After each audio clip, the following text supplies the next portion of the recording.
Hello, it's Saturday today. Gagala daw kami. Kasama ko si Bulilit at saka yung isang dagol. Nauna na siya. Okay. Dito kami sa Edgeware Station nagsimula. Pupuntahan daw namin yung magandang Swiss cottage. Mga bulaklak. It's not really bulaklak. Mga trees ng cherry blossom. Kaya bumaba na si Ken. Ikakatch na namin yung isang train going to Swiss cottage. Uy, walang tao. Ang laking pwesto. Then bumabiyahe na. Busy. Ito na. Ang bilis pala. Dumating na kami. Ito na yung Swiss cottage. Maganda dito. Para bloom na bloom yung mga bulaklak sa cherry blossom daw to. Hindi ko alam kung ano talagang pangalan ng kahoy na ito. Parang ang sarap mag-grafting at padala sa Pilipinas. Pabagahe ba? Diba? Diba? Ang ganda-ganda. Ang daming tao dito.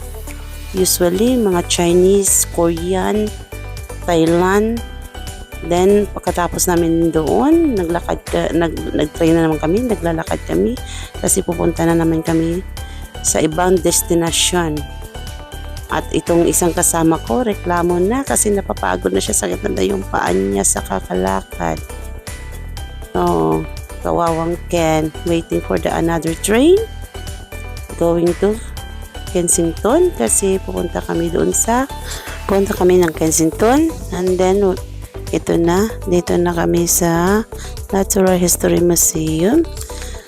Before kayo pumunta dito, kailangan nyo mag-book online para hindi kayo pupunta sa mahabang pila. Kasi pilihan talaga, lalo na ngayon weekend, sobrang daming tao, as in.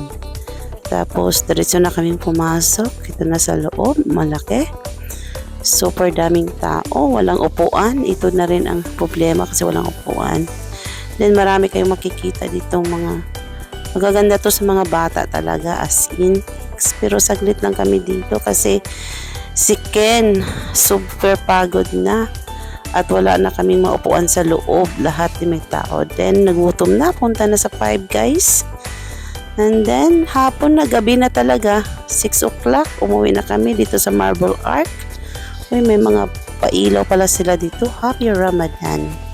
And then, dito na kami mag-iintay ng bus. Nagbabas kami papunta at pabalik. Dito na kami kukuha ng bus namin para pauwi. Okay, hanggang sa susunod na gala at sa mga susunod na video. See you in the next vlog. Salamat sa Thank you for watching anyway. Okay, bye-bye.